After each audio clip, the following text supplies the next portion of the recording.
विदेश नीति साहस और स्पष्टता से चलती है। इसको ईरान के शहीद supreme leader Ayatollah Ali Khamenei ji ने अपनी शहादत से साबित किया। कभी 56 इंच की छाती का दावा नहीं किया, बल्कि जब जरूरत पड़ी तो अमेरिका के सामने झुकने की बजाय उन्होंने शहादत को गले लगाना पसंद किया। ईरान जैसे पुराने मित्र के कठिन समय में हम खुलकर समर्थन नहीं कर सके और आज गैस आपूर्ति के लिए बार बार अनुरोध करना पड़ रहा है। हमारे यहाँ एलपीजी और पेट्रोल की कीमतें लगातार बढ़ती जा रही है। ईरान अमेरिका इजराइल विवाद में भारत एशिया का सबसे बड़ा नुकसान उठाने वाला देश बना है। सरकार कहती है भंडार पर्याप्त है, तो कीमतें क्यों लगातार बढ़ती जा रही है? अमेरिका के साथ जो हाल है वह व्यापार समझौता भी यही बताता है। इस ट्रेड डील ने देश के किसानों को अमेरिका के अमीर किसानों के हाथों बेच दिया है। अगर ट्रेड डील करनी ही थी तो पहले देश के किसानों को अमेरिकी किसानों की तरह भारी सब्सिडी देते, उन्हें तैयार करते और फिर ट्रेड डील करते। गांव किसान और मजदूर मदद की उम्मीद कर रहे थे, लेकिन सरकार हाथ पैर बांधे बैठी रही। मैं वित्त विधेयक 2026 और उसके आधार पर प्रस्तुत किए गए केंद्रीय बजट का कड़ा विरोध करने के लिए खड़ी हुई हूँ। ये विकसित भारत या युवा शक्ति का बजट नहीं है, ये एक धोखे का बजट है जिसे रिकॉर्ड आवंटन, वित्तीय अनुशासन, समावेशी विकास की पुरानी भाषा में लपेटकर पेश किया जा रहा है। मैं इसकी सच्चाई को सरल शब्दों में सामने रखना चाहती हूँ, क्योंकि भारत की जनता सिर्फ नारे की नहीं, सच्चाई की भी हकदार है।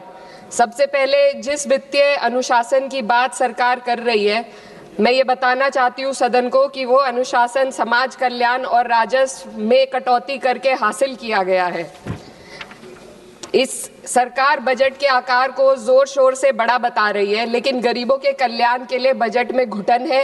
उनके लिए खर्च का दायरा लगातार सिकुड़ रहा है। देश पर कुल कर्ज जीडीपी का करीब 55% है।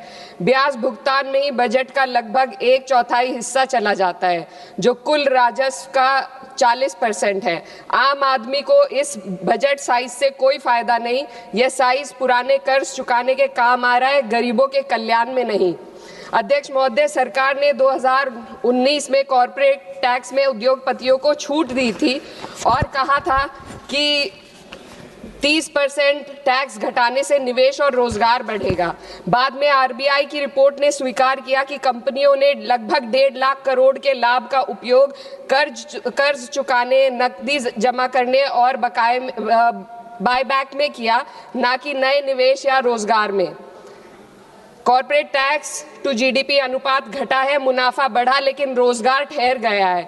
ऑटोमेशन और ठेका श्रम ने स्थायी नौकरियों की जगह ले ली। आज भी एमएसएमई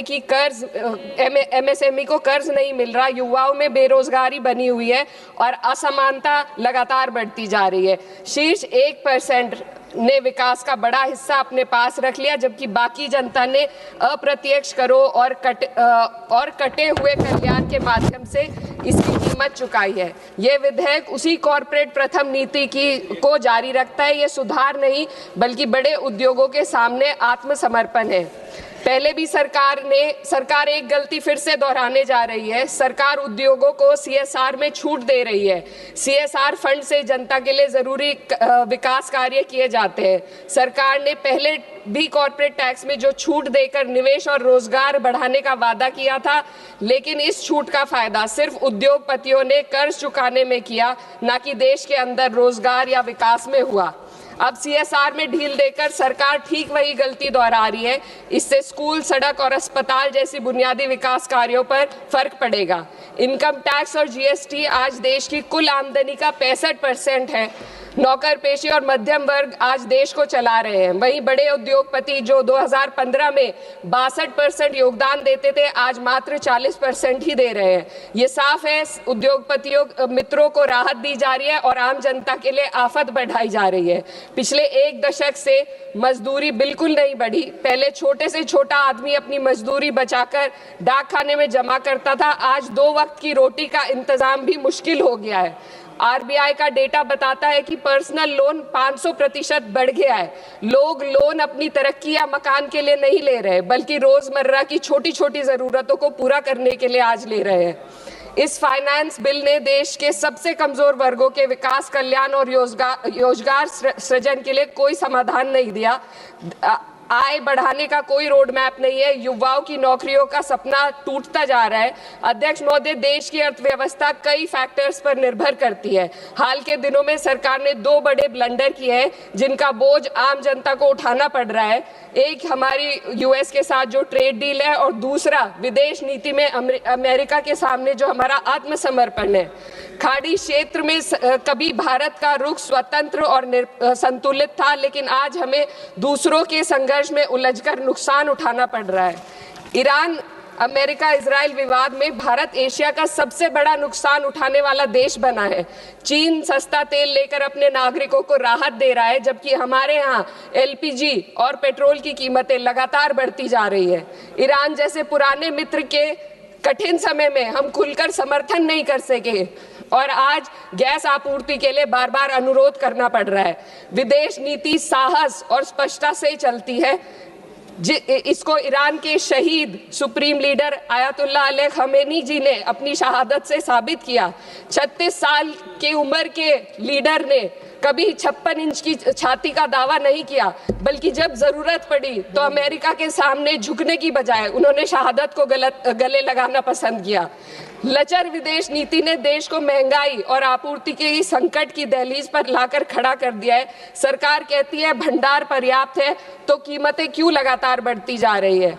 अमेरिका के साथ जो हाल है वह व्यापार समझौता भी यही बताता है। आज भारत अमेरिका के साथ $40 बिलियन का ट्रेड सरप्लस रखता है, लेकिन इस समझौते के बाद हमें हर साल $100 बिलियन का आयात करना पड़ेगा। इससे सरप्लस घाटे में बदल जाएगा। इस ट्रेड डील ने देश के किसानों को अमेरिका के अमीर किसानों के हाथों बेच दिया है। अगर ट्रेड डील करनी ही थी तो पहले देश के किसानों को अमेरिकी किसानों की तरह भारी सब्सिडी देते, उन्हें तैयार करते और फिर ट्रेड डील करते। यह तो वैसा है जैसे दौड़ में किसी के हाथ पैर जंजीरों से बांध दिए गए और फिर कहा जाए अब दौड़ कर दिखाओ।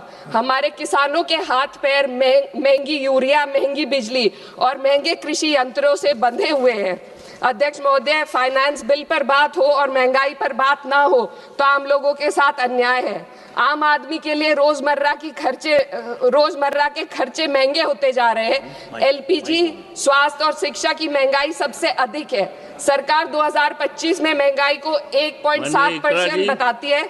सर 2 मिनट बस कंक्लूड कर रहे हैं। लेकिन मेडिकल महंगाई 14% है, ये एशिया में सबसे ज्यादा है और शिक्षा की महंगाई 12% तक पहुंच गई है।